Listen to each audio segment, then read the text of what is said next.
Krishna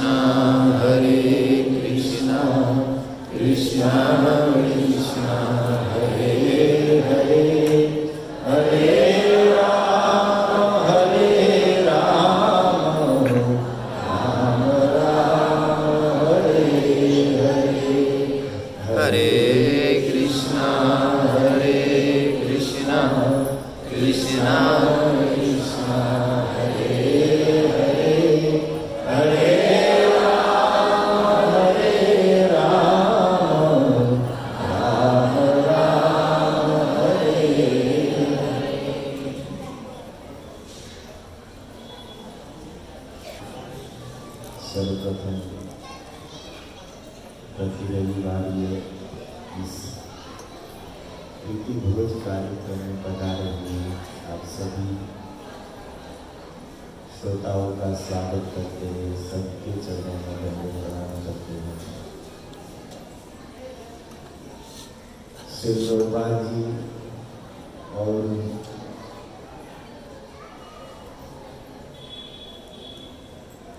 Shri Radha Girdhari जी की कृपा से बम्बई जैसे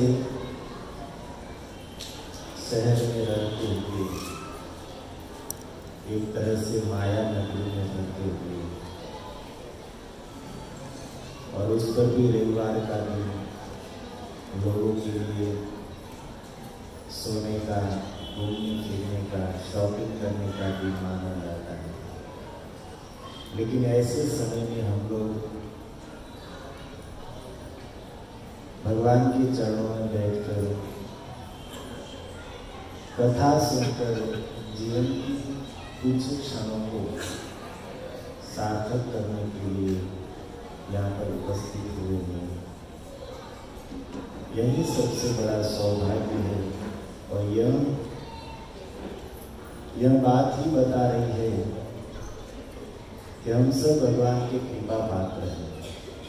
तभी तो हम लोगों को यहाँ पर लाकर बैठाए। हम लोग अपने पुरुषार्थ से, अपने परिश्रम से या अपनी मेहनत से यहाँ पर आकर नहीं बैठे। गिरधारी जी हमको यहाँ पर खींच कर लाए हैं।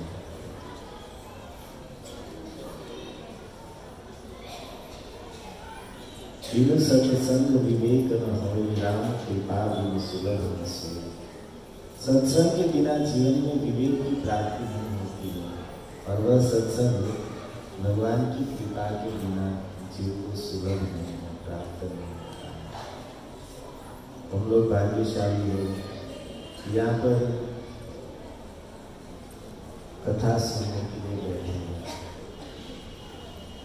और हमारा महत्वपूर्ण उत्सव आ रहा है गौर पूर्णिमा। श्री कृष्ण चैतन्य महाप्रभु का आविर्भाव। पीछे आवाज आ रहा है? क्लीन आ रहा है? नहीं आ रहा है? कब आ रहा है? थोड़ा आवाज कुछ बताइए। सबको रिक्वेस्ट किया आगे आगे ये पहुंचे अभी आया आवाज? अभी ऐसा लगे कि कम आ रहा है तो आप लोग उठ कर यहाँ पर आकर बैठ सकते हैं।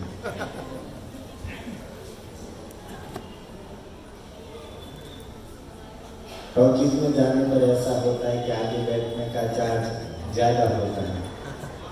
ऐसा कभी नहीं होता है। पहले देखते थे तब ऐसा होता है, उनका मालूम नहीं है। लेकिन यहाँ पर ऐसा कुछ नहीं है। आप पीछे बैठेंगे तो भी प्रसाद मिलेगा, यहाँ बैठेंगे तो भी प्रसाद मिलेगा और उतना ही मिलेगा जो पीछे वाले को मिलता है।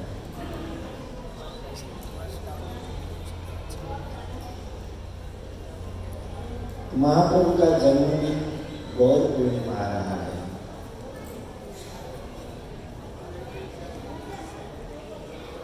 भगवान के सभी अवतारों में सबसे करुणामय अवतार है और गौरांग अवतार। क्यों? आप पूछेंगे क्यों? क्योंकि अन्य सारे अवतारों में भगवान कृष्ण ने उपदेश दिए हैं, जिस उद्देश्य से जीवों का परम मंगल हो सके। गीता में बारंबार भक्ति की महिमा कही। सतत कीर्तयन्तो मां यतन्तश्च घृतव्रताः यज्ञानां यज्ञोऽस्मि भक्त्या मां अभिजानाति इत्यादि इत्यादि। परंतु प्रायः ऐसा होता है कि उपदेश देने वाला जब तक स्वयं आचरण नहीं करता है तब तक उसके दिए हुए उपदेश का सुनने वाले पर प्रभाव नहीं होता है।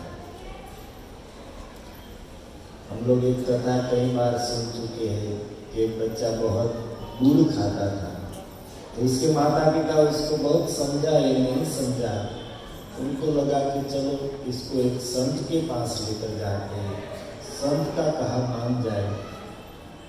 तो महात्मा के पास लेकर गए और उस महात्मा को कहा कि बाबा आप इसको समझाइए कि गुड़ न खाए। तो महात्मा ने कहा कि भाई आप एक हफ्ते के बाद आइए मेरे पास, तब मैं इसको समझाऊंगा। ये लोग एक हफ्ते के बाद आए, तब महात्मा ने कहा कि भाई बेटा गुड़ नहीं खाना चाहिए।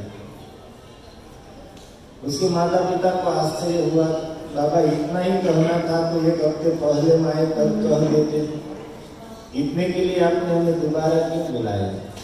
तब उस महात्मा ने कहा कि उस समय मैं भी गुड़ खाता था और उस समय अगर मैं आपके बेटे को उपदेश देता तो उसका कोई प्रभाव नहीं होता, लेकिन आप जब से गए हैं एक हफ्ते से मैंने गुड़ नहीं खाया है, इसलिए आज मैं इसको कह रहा हूं।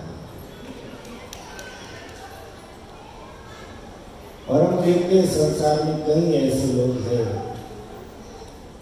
जो बातें बड़ी बड़ी करते हैं लेकिन करते कुछ नहीं है। संसारी लोगों के पास बैठेंगे तो कभी कभी उसका ज्ञान उभर आता है, अरे भाई सब मिथ्या है, कुछ साथ में आने वाला नहीं है, ये है वो है। लेकिन स्वयं संसार के कार्य में इतना फंसा हुआ है दिन रात, सुनने वाले को मालूम है कि सब बोलने वालों में से, करने वालों में से नहीं है, इसलिए उसका कहा हुआ कुछ मान्य नहीं रखता है। तो भगवान कृष्ण ने सोचा कि मैंने उपदेश तो बहुत दिया, लेकिन जब तक स्वयं आचरण करके मैं नहीं दिखाऊंगा तब तक लोग इस बात को समझ नहीं पाएंगे। इसलिए जीवों को भक्ति में प्रवृत्त करने के लिए स्वयं भगवान कृष्ण ही गौरांग रूप में राधा रानी के भाव को स्वीकार करके आए और अपनी आचरित प्रभु जीवन सिखाए। स्वयं आचरण करके, भक्ति का आचरण करके भगवान होकर भी भक्त रूप में आए और अपने आचरण से जीवों को भक्ति की महिमा बताई, समझाए। इसलिए महाप्रभु को प्रणाम करते समय उस समय के सबसे बुद्धिमान व्यक्ति साक्षात बृहस्पति, बुद्धेर बृहस्पति, ऐसे सार्वभौम भट्टाचार्य जी कहते हैं महाप्रभु को प्रणाम करते समय, वैराग्य विद्या निज भक्ति योग शिक्षार्थमेक पुरुष पुराण श्री कृष्ण चैतन्य शरीरधारी कृपामुदीर्यस्तमहं प्रपद्ये। वैराग्य विद्या निज भक्ति योग, दो बात महाप्रभु सिखाने आए हैं, उसमें दो प्रधान है। क्या? वैराग्य विद्या और निज भक्ति योग। एक तो वैराग्य सिखाना है। वैराग्य का अर्थ होता है संसार की वस्तुओं से, संसार के पदार्थों से, संसार के संबंधों से राग हटाना, आसक्ति हटाना, इसको वैराग्य कहा है। क्योंकि जब तक संसार में हमारा लगाव बना हुआ है, संसार में हमारा राग, आसक्ति बनी हुई है, तब तक हम भक्ति कर नहीं पाएंगे, और करेंगे तो भी वह आसक्ति हमारी भक्ति को खा जाएगी, भक्ति में आगे नहीं बढ़ने देगी। भक्ति सिद्धांत सरस्वती महाराज गोपाल जी के गुरु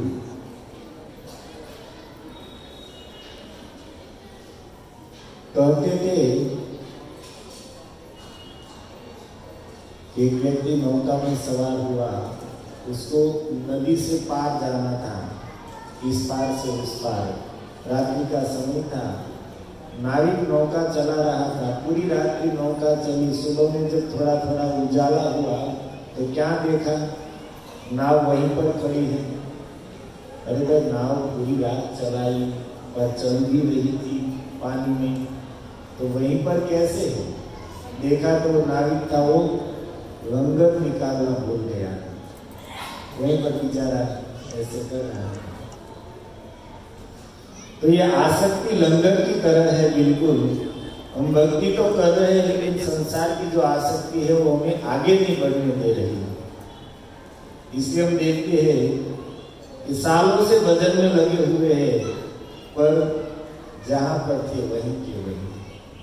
न कुछ स्वभाव में परिवर्तन है, न कुछ क्रियाओं में परिवर्तन है, न कुछ भगवान के प्रति हमारा भाव बना है। क्यों? क्योंकि ये संसार की आसक्ति ही हमें पकड़ कर रखी है। और ये आसक्ति एक ऐसा बंधन है जिसको कभी काटा नहीं जा सकता है। भगवान कपिलदेव माता देवहूति से कहते हैं कि हे माता, प्रसन्नम अजरम पाशम आत्मनः तवियोगिनी।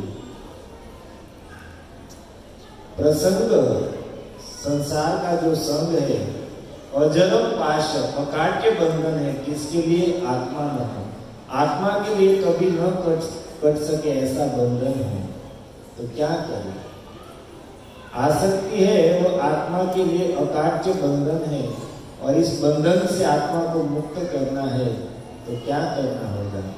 तो भगवान कहते हैं कि माता कुछ नहीं करना है।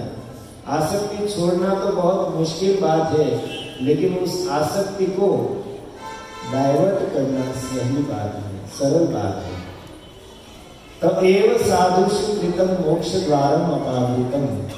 जो आसक्ति संसार के कार्यों में है, संसार के संबंधों में है, संसार के पदार्थों में है, वही लगाव सब एव साधुषु कृतम, साधुओं के संग में हो जाए, भक्तों के संग में वह आसक्ति हो जाए, तो मुक्ति के द्वार खुल जाए। तब एव साधुषु कृतम मोक्ष द्वारम अपावृतम। लोभ बहुत है हमारे अंदर, किसके अंदर नहीं होगा? और उसमें भी पैसे का लोभ। तो बड़े बड़े प्रवचन करने वाले भी दक्षिणा तो चाहिए ही उसे, लोभ कोई नहीं छोड़ पाता। लेकिन वही लोभ साधु संगे हरि कथा में हो जाए तो मन में लोभ हो जाए कि रोज 1 घंटा 1.5 घंटा कथा न सुने, तब तक हमें ऐसा लगे कि आज हमारा दिन खराब हो गया। कृष्ण कथा के प्रति ऐसा लोभ हो जाए कि व्यसन बन जाए हमारा, रोज 1-2 घंटा कथा न सुने तब तक हमें नींद न आए। तो यही लोभ हमें संसार बंधन से मुक्त करा देगा। जो लोग बंधन करने वाला है वही लोग मुक्त करने वाला बन जाएगा।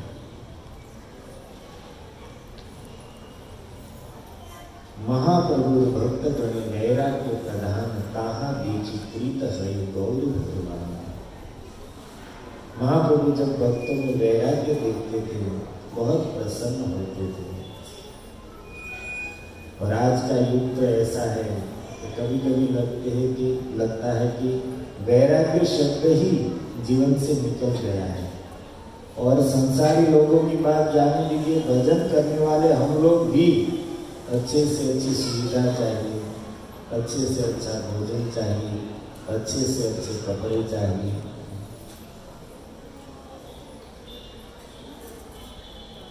और महाप्रभु तो भक्तों में वैराग्य देखकर प्रसन्न होते हैं।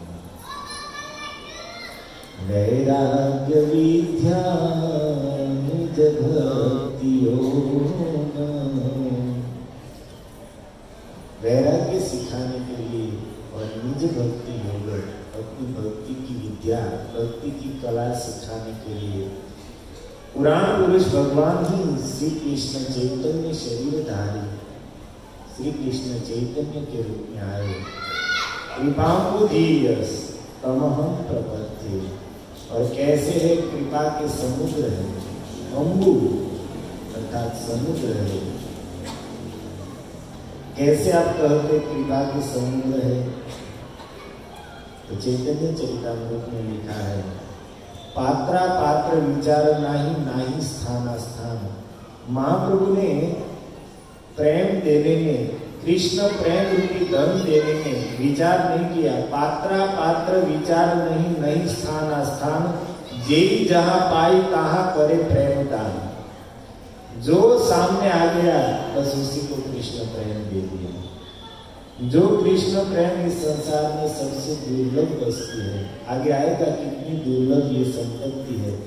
लेकिन महाप्रभु ने पात्र का विचार किया कि कौन इस प्रेम का पात्र है, कौन इसके योग्य है, किस स्थान में देना चाहिए, कुछ नहीं। पात्रा पात्र विचार नहीं, नहीं स्थान स्थान। जे जहां पाए तहां दे प्रेम दान। लूटिया खाइया दिया भंडार उजाड़े। गोलोक से जो प्रेम का भंडार लेकर आए थे वो भी ऐसे ही बिना सोचे विचारे लूटिया खाइया उजाड़ा। पूरा प्रेम रूपी भंडार लुटा दिया, सबको दे दिया जो सामने आया। पूरा धन पूरा भंडार लुटा दिया। लेकिन कहते कि आश्चर्य भंडार प्रेम शतगुना बावे। लेकिन वो भंडार जो प्रेम रूपी भंडार लेकर आए थे वो भी आश्चर्य है कि जितना लुटा है उतना ही बढ़ रहा है। ऐसा होता है कि जितना लुटाओ उतना बढ़ता जाए, जितना लुटाओ उतना भिखारी बनता जाता है। एक घटना ऐसी हुई थी कि लुटाने पर बढ़े। राजसी यज्ञ में भगवान ने दान देने का विभाग किसको दिया था जानते? कर्ण को। और दुर्योधन को क्या दिया था?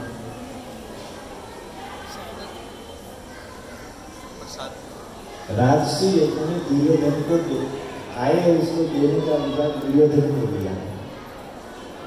क्योंकि कृष्ण जानते हैं कि दुर्योधन के हाथ में ऐसी रेखा थी, वो जितना देगा उतना बढ़ेगा। और वो पांडवों को बर्बाद करना चाहता था, इसलिए खुले हाथ से दे रहा था।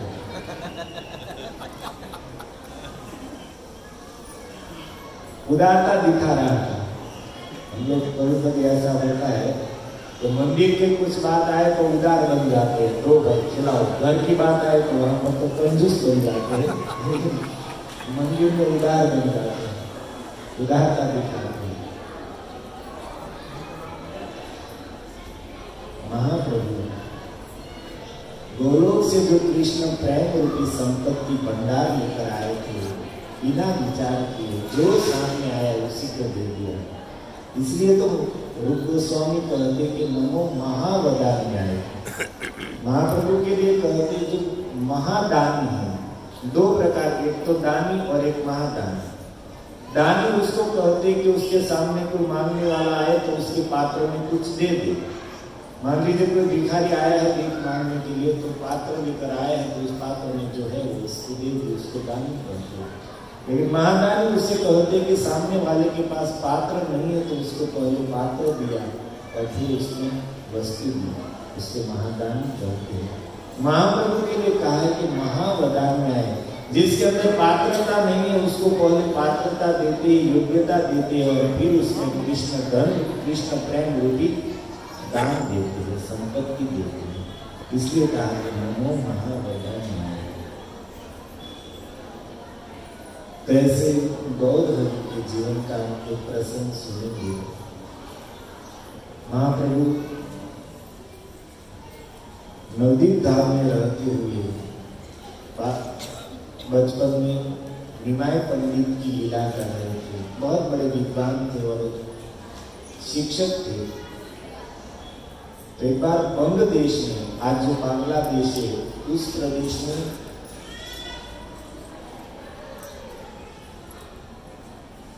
अध्ययन कराने के लिए गए हैं। बंग देश की यात्रा की महाप्रभु और कई दिन तक रहे हैं। महाप्रभु का पांडित्य देखकर बंग देश के कई हजारों युवा बालक उसके शिष्य बन गए, उसके पास विद्या अध्ययन करने लगे और पढ़ाने में भी महाप्रभु कृष्ण नाम से व्याकरण इत्यादि सिखाते थे। कई दिनों तक, कई महीनों तक महाप्रभु बंग देश में रहे हैं और वृंदावन दास ठाकुर जी देखते हैं कि महाप्रभु की उस बंग यात्रा का प्रभाव आज भी देखा जाता है। सेई भाग्य अद्यापि सर्व बंग देशे श्री चैतन्य संकीर्तन करे स्त्री पुरुष। महाप्रभु की उस यात्रा का प्रभाव आज भी देखा जाता है कि वहां पर रहने वाले, बंग देश में रहने वाले कई स्त्री पुरुष आज भी नाम संकीर्तन कर रहे हैं, नाम संकीर्तन में लगे हुए हैं। महाप्रभु की महिमा बताते हुए लिखते हैं कि जार नाम स्मरण समस्त बंध क्षय। महाप्रभु का नाम स्मरण करते हुए जीव के समस्त बंधन समाप्त हो जाते हैं। गौरांग गौरांग गौरांग जार नाम स्मरण समस्त बंध क्षय, जार दास स्मरण सर्वत्र विजय। और जिसके दासों का स्मरण करने से, महाप्रभु का आशीर्वाद दे रहे हैं कि महाप्रभु का नाम स्मरण करने से समस्त कर्म बंधन समाप्त हो जाते हैं और उसके सेवकों का स्मरण करने से सर्वत्र विजय प्राप्त होती है। श्रील प्रभुपाद की जय। इस प्रकार महाप्रभु पूरे बंग देश में भ्रमण कर रहे थे, बच्चों को, शिष्यों को विद्या अध्ययन कराते हुए साथ में कृष्ण भक्ति की विद्या भी सिखा रहे थे। और उसी समय वहां पर रहने वाला एक ब्राह्मण, हे नई समय एक सुकृति ब्राह्मण, उसी समय एक ब्राह्मण कैसा था तो कहते सुकृति, अत्यंत पुण्यशाली ब्राह्मण। क्यों सुकृति ब्राह्मण तो कहते अति सार ग्राही नाम मिश्रतपन, क्योंकि वो ब्राह्मण अति सार ग्राही थे।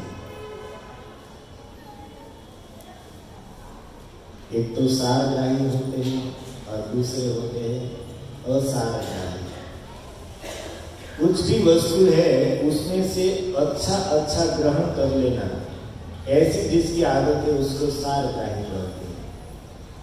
जैसे हमारे शास्त्रों में हंस को सारग्राही कहा है।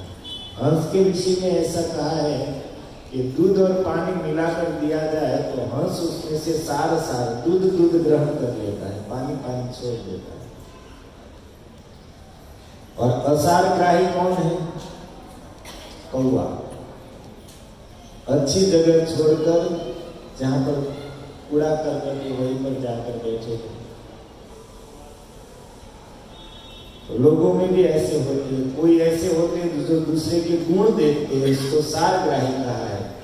और कोई क्या ज्यादातर ऐसे होते हैं जिसको दूसरे के दोषी दिखाई देते हैं। जड़ चेतन गुण दोषमय विश्व कीन करतार, संत हंस गुण कहई परिहरि बाल विकार।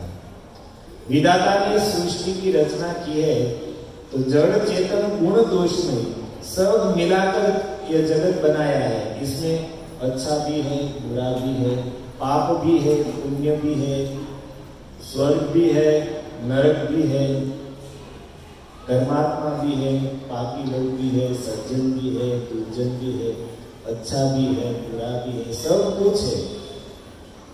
इसी जगत में टॉकीज भी है, वेश्यालय भी है, शराब की दुकान भी है, सत्संग भवन भी है, मंदिर भी है, सब कुछ यहाँ पर है। लेकिन जो सारग्राही है वे लोग इसमें से अच्छा ग्रहण करेंगे और जो बुरा है उसको छोड़ देंगे। विधाता ने गुण दोष का मिश्रण करके इस जगत को बनाया है, लेकिन जो सारग्राही है, सत्संग के प्रभाव से जिसकी बुद्धि में विवेक है, वे लोग इसमें से अच्छा अच्छा पकड़ लेंगे और बुरा बुरा छोड़ देंगे। कई बार ऐसा होता है, विशेष करके हमारे गुजरात में लोगों को कहते हैं कि भाई प्याज लहसुन नहीं खाना चाहिए, तो क्या कहते, अरे भगवान ने जो बनाया है वो सब खाने के लिए ही बनाया है, सब खाना चाहिए। भगवान ने विष भी बनाया है, खा भाई पी।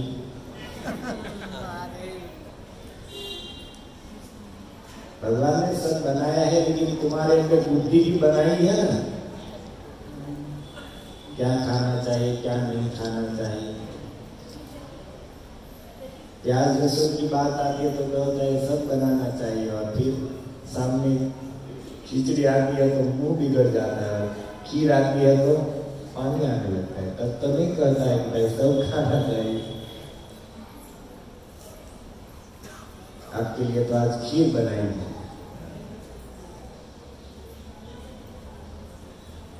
आपको खीर खिलानी है पहले कथा सुनाकर, इसलिए सब जय बोलने की बात आए तो जोर से बोलना है, भूखे की तरह नहीं। श्री कृष्ण चैतन्य महाप्रभु की, श्री नित्यानंद प्रभु की। बहुत सही है, खीर का नाम लेते ही कितना उत्साह आ गया आप लोगों में। सार ग्रहण कर लिया प्रभु जी, सार ग्रहण कर लिया। हाँ, प्रभु जी बोल रहे हैं कि आप लोगों ने सार ग्रहण कर लिया। सार क्या ग्रहण किया? खीर ग्रहण की।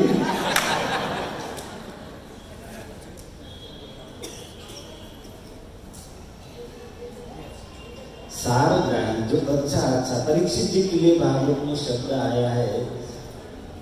ऋषियों ने पूछा है सूत जी से कि महाराज परीक्षित के अंदर इतना सामर्थ्य था, वो चाहे तो कलयुग को नष्ट कर सकते थे, लेकिन फिर भी उसने कलयुग को छोड़ क्यों दिया? कलयुग के दोषों को देखते हुए उचित तो यह था कि महाराज परीक्षित उसको नष्ट कर दे, लेकिन फिर भी सामर्थ्य होते हुए भी परीक्षित जी ने कलयुग को सिर्फ दंडित करके, सीमित करके छोड़ क्यों दिया? तब सूची कहते हैं कि नानु द्वेष्टि कलिंग सम्राट सारंग इव सारभूत। परीक्षित महाराज ब्रह्मर की तरह सारग्राही थे। कैसे? जैसे भ्रमर पुष्प के अंदर से रस ग्रहण कर लेता है, ऐसे ही परीक्षित जी ने देखा कि कलयुग में दोष तो जिसकी कोई गिनती नहीं हो सकती, इतना दोष है। कली दोष निधे, कलयुग दोषों का समुद्र है, इसमें दोष ही दोष भरे पड़े हुए हैं, लेकिन उसमें एक गुण ऐसा है जिसके कारण कलयुग के सारे दोष तुच्छ हो जाते हैं, और उस गुण को देखकर परीक्षित जी ने कलयुग को स्थान दिया है, कलयुग को नष्ट नहीं किया है। क्या गुण? परीक्षित जी ने कलयुग में कौन सा गुण देखा? तो कहते यत् फलम नास्ति तपसा न योगेन समाधिना तत्फलम लभेत सम्यक् कलो केशव कीर्तना। परीक्षित जी ने कलयुग का जो गुण देखा कि यत् फलम नास्ति तपसा न योगेन न समाधिना, जो फल अन्य युगों में हजारों साल तपस्या करने से प्राप्त नहीं होता है, जो वस्तु अन्य युगों में अनेक प्रकार के योग साधन करने से प्राप्त नहीं होती है, लाखों साल समाधि लगाकर बैठने से जिस वस्तु की प्राप्ति नहीं होती है, तत्फलम लभेत सम्यक्, और वही फल और वह भी सम्यक पूर्ण रूप से प्राप्त हो जाता है। कलो केशव कीर्तना, कलयुग में मात्र कृष्ण नाम संकीर्तन से। हरे कृष्णा कृष्णा कृष्णा हरे हरे, हरे राम राम राम हरे हरे।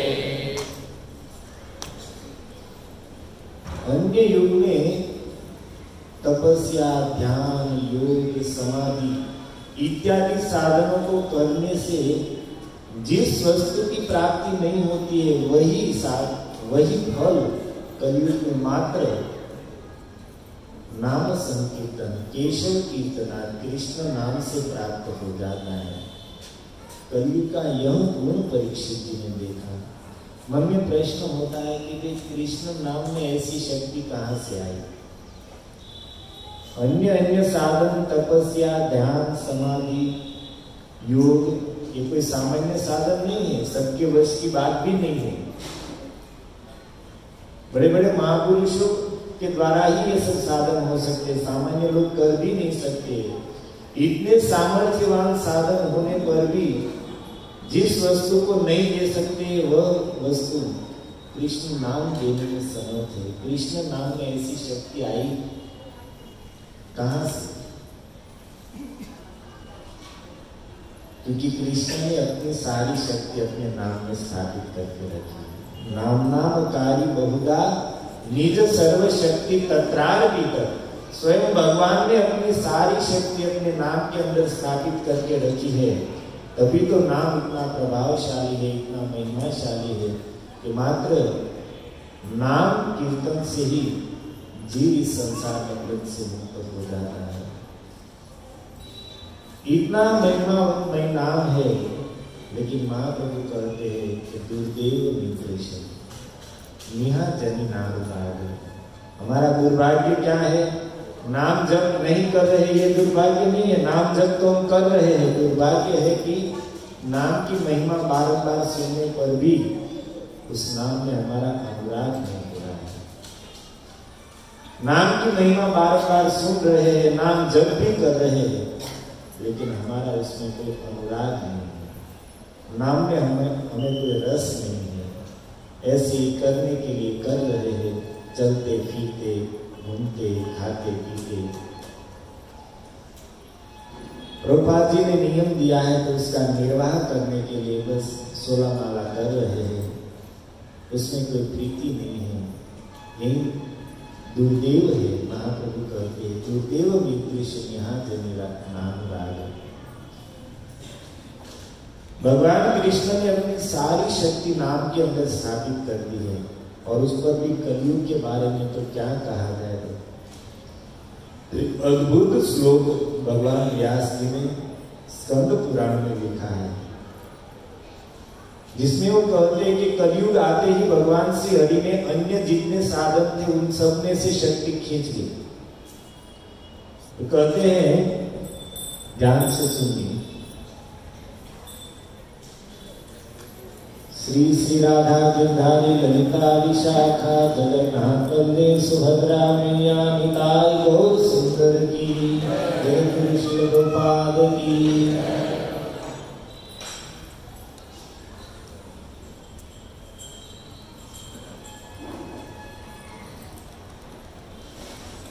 दान व्रत तपस्तीर्थ क्षेत्रादीनां च यः स्थिता। आप लोग समझ गए क्या कहा? क्या अनुवाद करना पड़ेगा? दान व्रत तपस्तीर्थ क्षेत्रादीनां च यः स्थिता। दान, फिर व्रत, समस्त व्रत आ गए इसमें। तप, तपस्याएं, तीर्थ, जितने भी तीर्थ है उन सब में भ्रमण करने का जो फल होता है। और क्षेत्रादि नाम च, क्षेत्र पवित्र क्षेत्र अर्थात कुरुक्षेत्र है, पुष्कर क्षेत्र है, नैमिषारण्य क्षेत्र है, श्रीरंग, ये सब क्षेत्र है।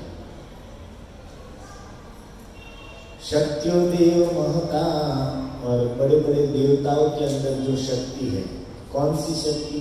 सर्व पाप हरा शुभा, समस्त पापों को हरण करने की, और शुभा, जीव का मंगल करने की जो शक्ति है। कितनी वस्तुएं बताई? दान, व्रत, तप, तीर्थाटन, क्षेत्रों में निवास और देवताओं की आराधना। इन सब वस्तुओं में सर्व पाप हरा, जीवों के समस्त पाप को नष्ट करने की जो शक्ति है, और शुभा, जीवों का मंगल करने की जो शक्ति है। और इतना ही नहीं, साथ में कहते हैं राजसूय अश्वमेधादि नाम ज्ञान आत्मसाध्य वस्तुनि।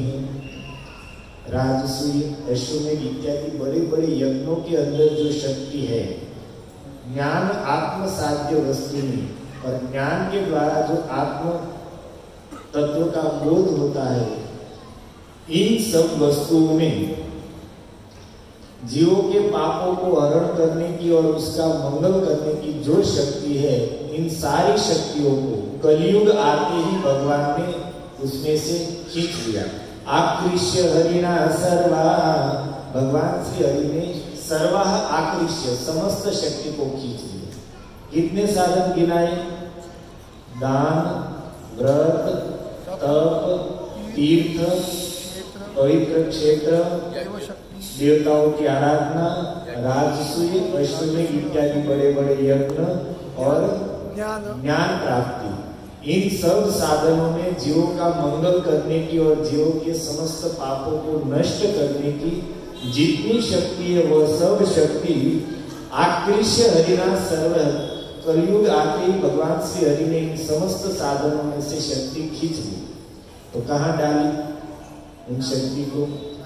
तो लिखते हैं आकृष्य हरिणा सर्वा स्थापिता स्वेषु नामषु।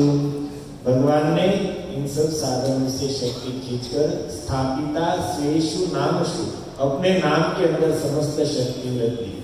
हरे कृष्णा कृष्णा कृष्णा हरे हरे, हरे राम राम राम हरे हरे।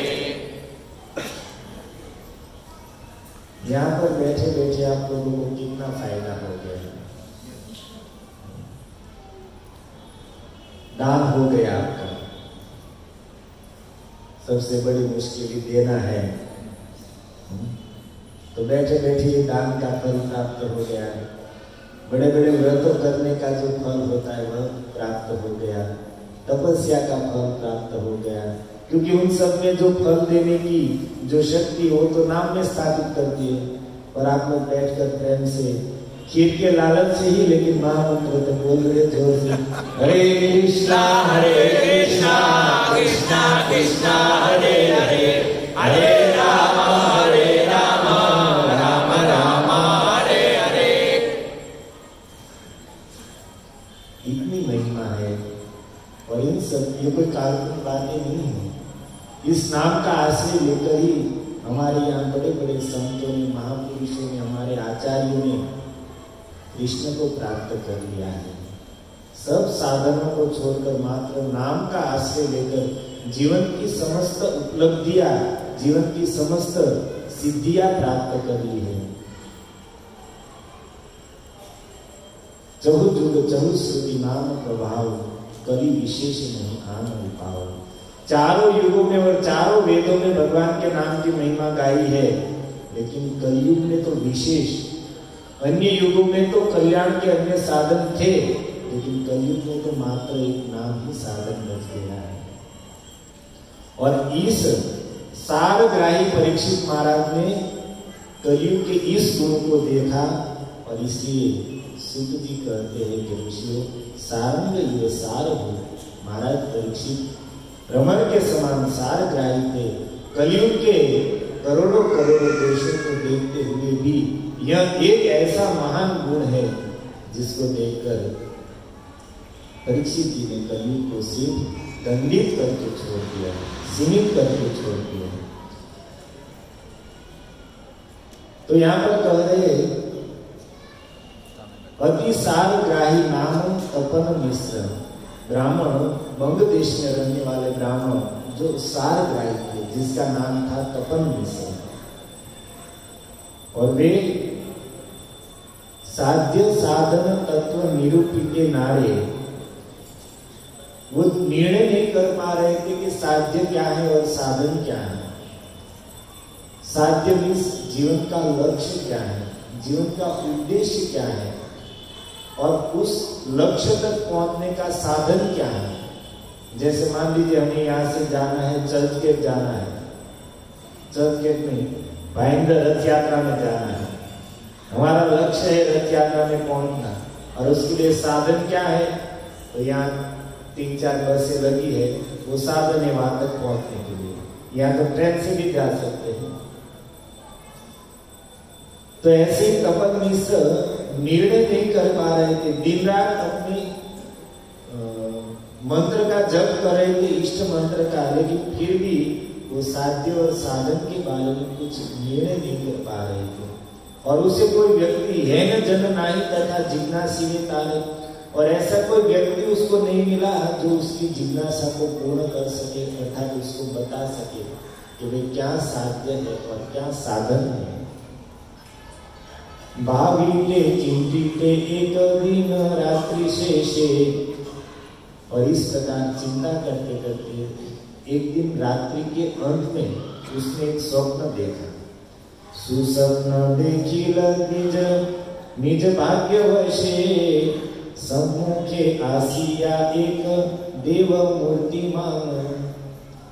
और सद्भाग्य से एक दिन रात्रि के अंत में उसको स्वप्न आया, और स्वप्न में उसने देखा कि अत्यंत तेजस्वी कोई देवता जैसा चमकीला शरीर है, ऐसा व्यक्ति उसके सामने खड़ा है। और कहते सुन सुन ओहे बीज परम सुधीर, चिंता ना करीह आर मन कर स्थिर। वो कहते स्वप्न में कि ये ब्राह्मण सुनो सुनो, तुम चिंता मत करो, अपने मन को स्थिर करके मेरी बात सुनो। मीमाई पंडित पास करह गमन, तेहो कहिवे न तोमा साध्य साधन। आप निमाय पंडित के पास जाइए, आपने उसका नाम सुना ही है, संपूर्ण बंग देश में पंडित के नाम से वो प्रख्यात है, अर्थात अत्यंत विद्वान है। तो हे ब्राह्मण, आप उस निमाय पंडित के पास जाइए, वही आपको बताएंगे कि साध्य क्या है और साधन क्या है। मनुष्य नहे न ते हो नर नारायण, निमाय पंडित कोई मनुष्य नहीं है, साक्षात भगवान नर नारायण ही उस रूप में आए हैं। नर रूपे विलातार जगत कारण, जगत के जीवों का उद्धार करने के कारण ही वो मनुष्य जैसी लीला कर रही थी। इतना कह के वो मूर्ति जो थी वो तो अदृश्य हो गई, और तपन मिश्र ब्राह्मण जगे है। अहो भाग्यमानी पुनि चेतन पाइया, वो सपन में ही सोचने लगे कि मैं कितना भाग्यशाली हूं, तब तक नींद खुल गई। उसी क्षण से क्षण चलिले न प्रभु ध्येया, और जगते ही दौड़ते हुए उसी क्षण महाप्रभु के पास पहुंचे हैं। और जब ये ब्राह्मण महाप्रभु के पास पहुंचे उस समय से क्षण बसिया आछे न जथा श्री गौर सुंदर, शिष्य गण सहित परम मनोहर। उस समय महाप्रभु शिष्यों के बीच में बैठे थे, अत्यंत उसकी शोभा हो रही थी, और वह ब्राह्मण जाकर सीधे ही महाप्रभु के चरणों में गिरा है। विप्र बोले आमी अतिथि नहीं न जाना, ब्राह्मण कहते हैं कि हे प्रभु, मैं अत्यंत दीन अर्थात अत्यंत दुखी व्यक्ति हूँ, मैं अत्यंत तुच्छ व्यक्ति हूँ, कृपा दृष्टि कर मोर संसार मोचन। आप कृपा दृष्टि मेरे पर डालिए और मुझे संसार से मुक्त कीजिए। साध्य साधन तत्व किछुई न जानी, कृपा करी आमा प्रति कहिबा आपने। हे प्रभु, मैं साध्य और साधन के बारे में कुछ नहीं जानता हूँ, कृपा करके आप अपने मुख से मुझे उपदेश दीजिए कि जीवन का साध्य क्या है, लक्ष्य क्या है, और उस तक पहुंचने का साधन क्या है। तो तपन मिश्र ब्राह्मण तो नहीं जानते थे, महाप्रभु के पास जाकर जिज्ञासा कर रहे हैं लेकिन आप लोग तो जान रहे हैं कि नहीं जान रहे हैं? जान रहे हैं तो कोई बात नहीं, तो थोड़ी नींद ले लीजिए, आराम कर लीजिए, और नहीं जान रहे तो ध्यान से सुन लीजिए। दोनों ऑप्शन है आपके पास, छूट है, आप जो करना है कर सकते हैं।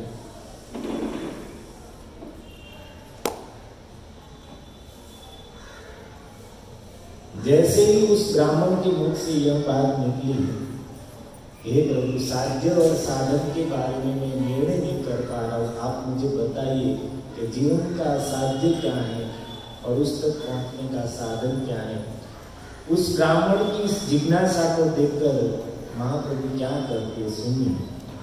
प्रभु बोले, विप्र तुम्हार भाग्य की कथा, कृष्ण भजीवारे चाह से सर्वथा। हे ब्राह्मण, तुम्हारे भाग्य की मैं क्या प्रशंसा करूं। तुम्हारे हृदय में ऐसी जिज्ञासा उत्पन्न हुई है। सबके हृदय में ऐसी जिज्ञासा उत्पन्न नहीं होती है। तुम्हारे हृदय में ऐसी जिज्ञासा उत्पन्न हुई है, तुम्हारे भाग्य की मैं क्या प्रशंसा करूं। यह तुम्हारी जिज्ञासा ही बता रही है कि हे विप्र, हे ब्राह्मण, कृष्ण भजी बारे चाह, तुम कृष्ण भजन करना चाहते हो, क्योंकि तुम जिस बात को पूछ रहे हो उसका उत्तर कृष्ण भजन है। तुम्हारे हृदय में ये जिज्ञासा आई है, ये जानने की इच्छा उत्पन्न हुई है, साध्य साधन, ये जिज्ञासा ही बता रही है कि तुम कृष्ण भजन करना चाहते हो। हे ब्राह्मण, तुम्हारे हृदय में इस जिज्ञासा, इस प्रश्न के आते ही तुम्हारे सौभाग्य के द्वार खुल गए। भले ही अभी कुछ किया नहीं है, सिर्फ हृदय में इतनी बात आती ही कि मुझे क्या करना चाहिए, जीवन क्यों मिला है, मनुष्य जीवन का उद्देश्य क्या है, लक्ष्य क्या है। पैसा कमाना, खा पी कर परिवार के साथ सुखपूर्वक रहना, संसार के संबंध बढ़ाना, क्या है जीवन का लक्ष्य, क्या है। अगर एक बार भी मन में ऐसा प्रश्न आ जाए, जैसा तपन मिश्र के हृदय में जिज्ञासा उत्पन्न हुई है, भले भी कुछ किया नहीं है, सिर्फ हृदय में ऐसी बात आते ही महाप्रभु कहते कि तुम्हारे भाग्य के सारे द्वार खुल गए। जैसे परीक्षित सुखदेव जी कहते हैं कि जीवन की सर्वश्रेष्ठ क्षण कौन सी है। हमारे जीवन की सर्वश्रेष्ठ घड़ी कौन सी है, समय कौन सा है। आप लोग क्या कहेंगे? जिस दिन शादी हुई वह दिन सर्वश्रेष्ठ है, या कोई कहेगा नहीं हमारा जन्म जिस समय हुआ वो सर्वश्रेष्ठ क्षण है, या लॉटरी लग गई हो तो लोगों को व्यापार में कुछ लाभ मिल गया। क्या जीवन की सर्वश्रेष्ठ घड़ी कौन सी है? क्या उत्तर देते सुखदेव जी? किम प्रमत्तस्य बहुधी परोक्ष हायनेरिह वरम मुहूर्तम विदितम घटेत श्रेयसे यत। किम प्रमत्तस्य बहुधी परोक्ष हायनेरिह, प्रमत्ता में, अज्ञान में, संसार के भोगों में, विषयों में पसार किए हुए सैकड़ों साल का आयुष्य से क्या लाभ। अज्ञान पूर्वक जिए हुए संसार में अनेक वर्षों से वह मुहूर्तम विदितम, वह क्षण श्रेष्ठ है जिस समय व्यक्ति के हृदय में विचार आता है घटे तो श्रेय से यत। अरे मेरे जीवन के इतने साल, इतनी उम्र व्यर्थ में चली गई, मैंने अपने आत्मा के कल्याण के लिए कुछ किया ही नहीं, सिर्फ इतना विचार आ गया जिस क्षण में, वह क्षण जीवन की सर्वश्रेष्ठ क्षण है। अभी कुछ किया नहीं है, सिर्फ व्यक्ति के हृदय में विचार आया कि जीवन का इतना लंबा समय मैंने संसार के कार्यों में बर्बाद कर दिया, मैंने अपने आत्मा के कल्याण के लिए कुछ किया नहीं है, अब मुझे आत्मा कल्याण करना है। यह विचार आया, यही जीवन की सर्वश्रेष्ठ क्षण है, क्योंकि यह विचार ही सुखदेव जी कहते कि जीवों को कृष्ण भजन में लगाएगा।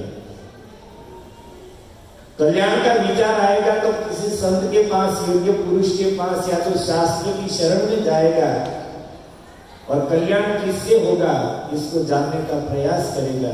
तो जवाब एक ही आएगा, कृष्ण भजन।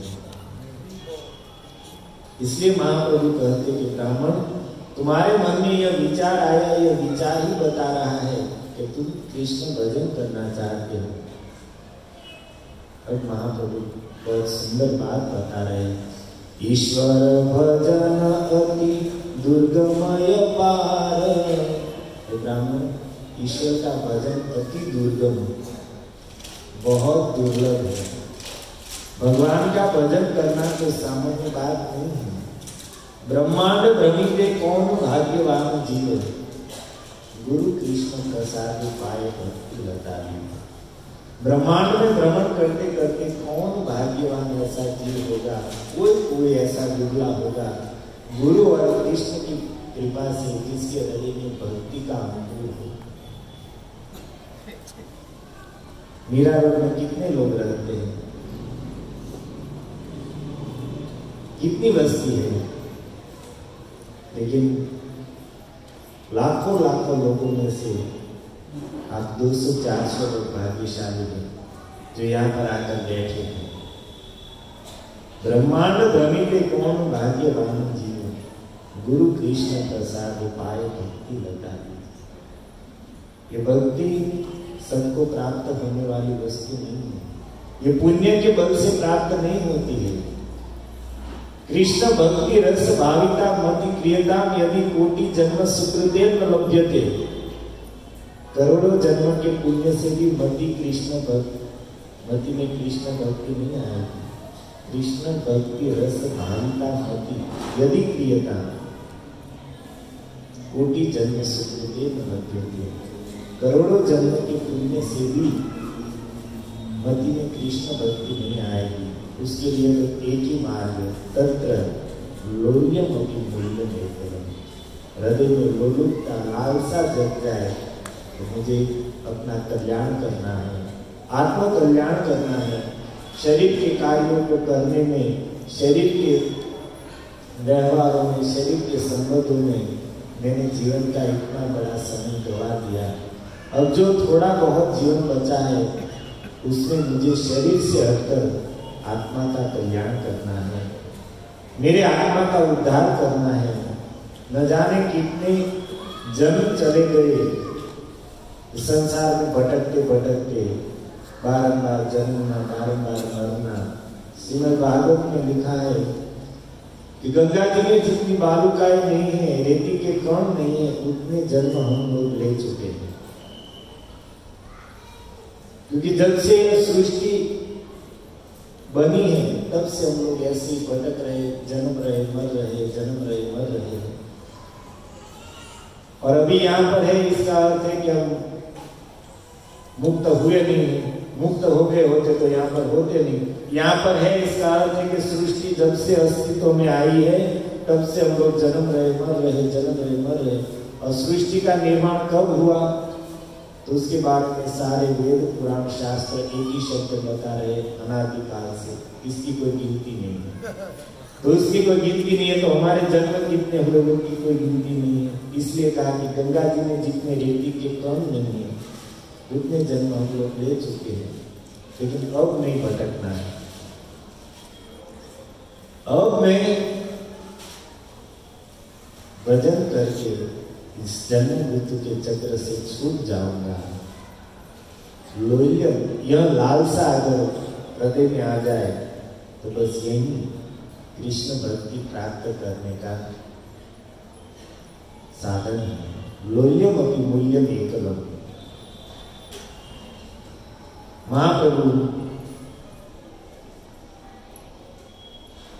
रूप गोस्वामी को उपदेश देते समय कहते कि यह कृष्ण भक्ति कितनी दुर्लभ है। यही तो ब्रह्मांड भरी अनंत जीव, इस ब्रह्मांड में कितने जीव हैं।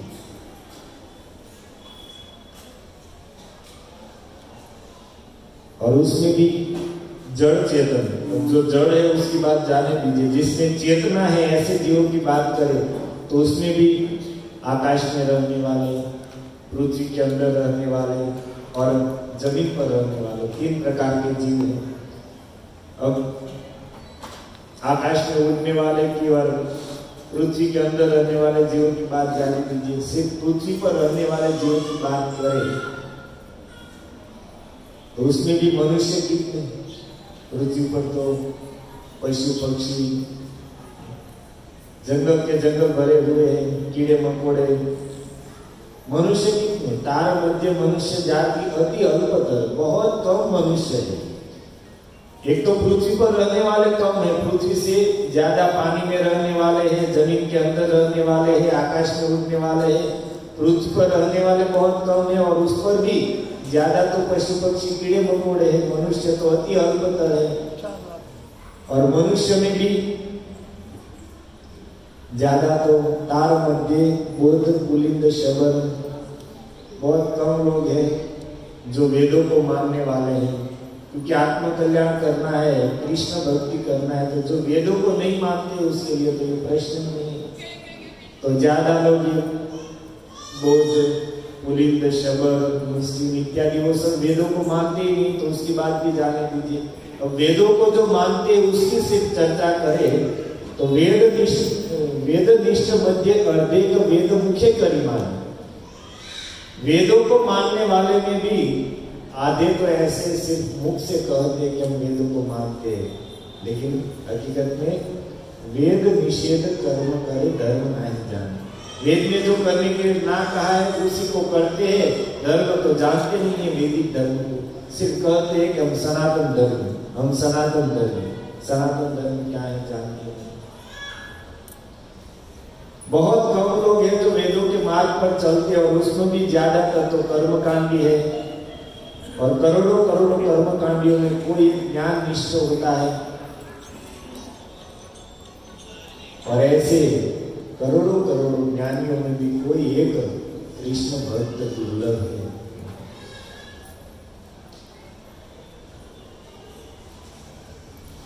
भक्ति इतनी दुर्लभ वस्तु है, इसलिए महाप्रभु यहाँ पर कहते हैं कि ईश्वर भजन अति दुर्गम। ये ब्राह्मण ईश्वर का भजन बहुत दुर्गम, बहुत दुर्लभ वस्तु है। जिसको प्राप्त हो जाए उसके भाग्य का कोई वर्णन नहीं हो सकता है। लेकिन हमें ये मिला है प्रभुपाद जी की कृपा से, वैष्णव के संग से। हम इसकी दुर्लभता को समझ नहीं पा रहे। ईश्वर भजन अति दुर्गम, बहुत मुश्किल है। ब्रह्मांड में कौन कौन बिरला, कौन कौन भाग्यशाली जीव होते हैं जिसको यह अवसर मिलता है वो भजन करे। महाप्रभु कहते हैं, हे ब्राह्मण, भगवान ने चारों युग में 4 प्रकार के धर्म की स्थापना की है।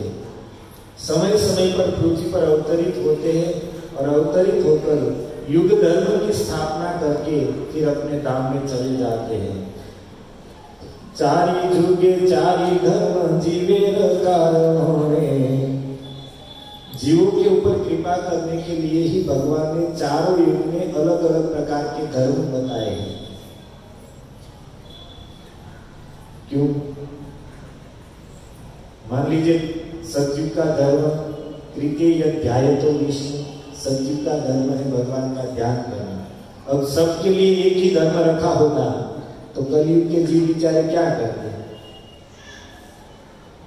सतयुग में भगवत प्राप्ति का साधन था ध्यान। अब सब युगों के लिए एक ही साधन रखा होता तो कलयुग के लोग ध्यान कैसे करते? 5 मिनट एक माला तो ध्यान से कर नहीं पाते हैं, तो ध्यान क्या करेंगे बताइए? या तो त्रेता युग का धर्म है बड़े बड़े यज्ञ के द्वारा भगवान की प्राप्ति, तो सब युग के लिए वही साधन रखा होता। कलयुग में भी यज्ञ के द्वारा ही भगवान की प्राप्ति होगी। अवश्य में एक राजसूय सब यज्ञ है।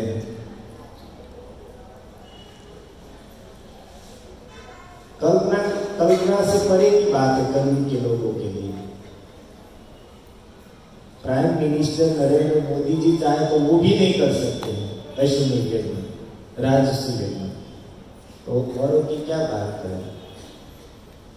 तो इसलिए कहते महाप्रभु के ब्राह्मण जीवों के ऊपर अनुग्रह करने के लिए कृष्ण ने चारों युगों के लोगों के लिए लोगों की शक्ति को देखते हुए, युग का प्रभाव देखते हुए और उस युग के लोगों का शक्ति सामर्थ्य देखते हुए उसी के अनुरूप धर्म की स्थापना की है।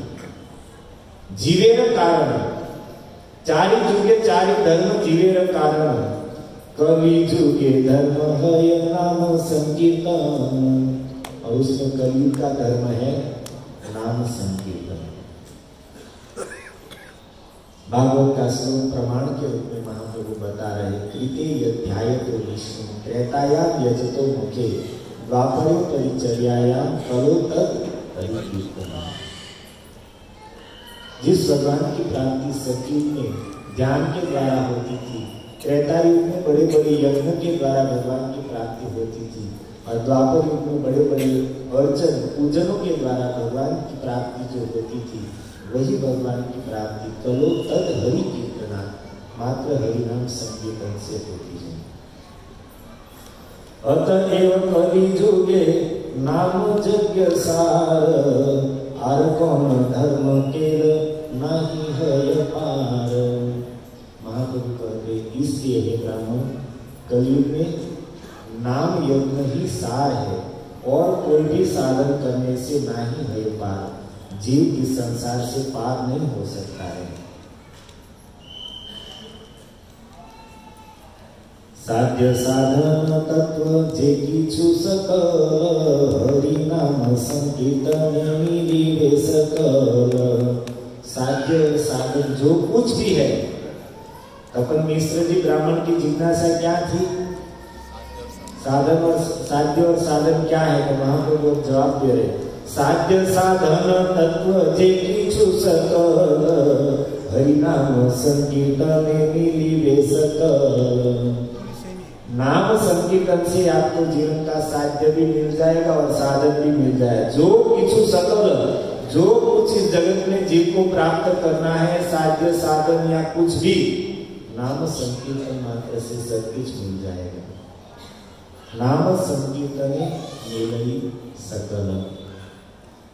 और इस बात को प्रमाणित करने के लिए महाप्रभु बृहद नारदीय पुराण का जगत प्रसिद्ध श्लोक यहाँ पर तपन मिश्र को बता रहे। हरे नाम हरे नाम एव केवलम कलो नास्त्येव नास्त्येव नास्त्येव गतिरन्यथा। इस कलयुग में हरिनाम और हरिनाम को छोड़कर अन्य कोई साधन कुछ नहीं कर पाएगा और नहीं ही कर पाएगा।